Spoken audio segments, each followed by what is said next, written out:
Generally, when you're called to trial, charged with crimes, you'll be defended by a lawyer. Some people choose to defend themselves. Those have typically been the two different options.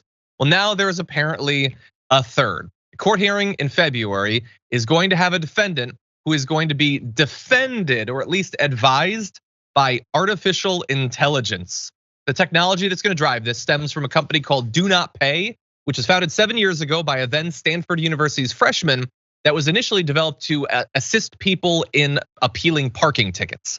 The world's first, they're saying robot lawyer, I take issue with the use of the word robot there, will run on the defendant's smartphone, listen to the commentary, and then feed back instructions on what you should say in response.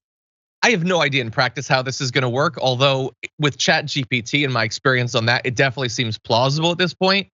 Brett, I have to know, with you having a family with some lawyers, what do you think about someone using an app to drive their defense? It's not just people working the checkout counter whose jobs are in danger, or people on the assembly line. Now it's people with advanced graduate degrees. You can do it. I imagine it definitely sounds like an SNL sketch where they used to have caveman lawyer. Yeah. I'm just a caveman, but even I know. So there's that. Sure, give it a shot. If you're appealing a parking ticket, if you're trying to defend yourself, you have the option to represent yourself in a court of law, and that always goes horribly because people have absolutely no framework for understanding the law themselves. They're going by what they think they learned by watching people film themselves getting pulled over, but it frequently doesn't work out well for you. This will be cheaper than lawyers. It might drive down the cost of lawyers, but then again, one can be appointed to you by a court. So who do you think is better, the robot lawyer or the public defender? Yeah, I'm a little bit worried about this being what courts eventually appoint to you. Also, it's entirely, this is one particular technology that's being trained to provide defense. And ideally, they say it's being trained on purely factual information, which, by the way, ChatGPT is not trained on purely factual information. It will regurgitate what went into it, whether it's factual or not. It doesn't know the difference, and please bear that in mind. And so it's not impossible that in theory, you could have rich people being represented by super expensive software that's really good.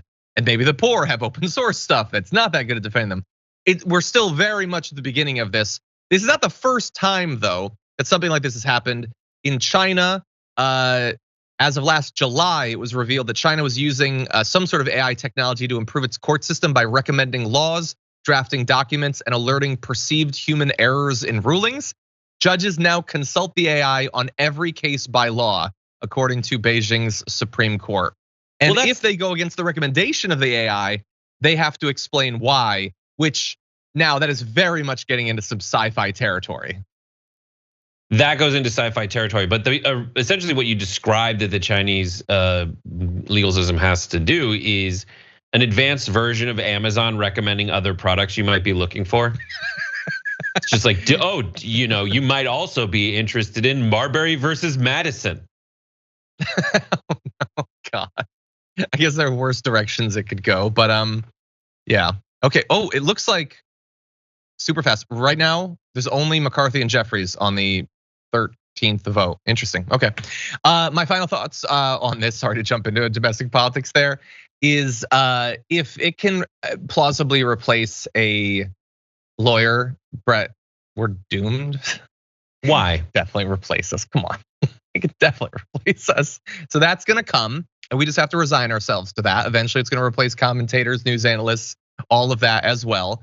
I am uncomfortable about this. I don't know how good of a job it could possibly do. I'm worried that it could give advice that could get someone in trouble. I don't know how a judge is actually gonna respond to this sort of thing. What a jury would think of this. There's still very much a human element of this, even if one human has been removed. But I am sure that this is not going to be the last time we see this. It's LCD legal system, lowest common denominator legal system. That's what it is.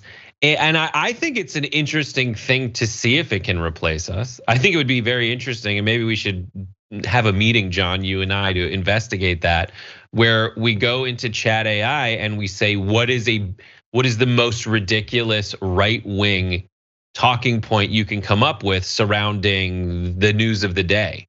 And see if we can build an audience with just saying the most basic, lowest common denominator interpretation the AI chatbot can come up with in relation to gay penguins. I think a Twitter account would be the optimal way to do that, to see if you can go viral. They do have some limitations on political stuff because the right wing lost their mind initially because the chatbot said something that seemed pro-abortion. So anyway, there are some things it will not comment on now, although I figured out a few workarounds actually.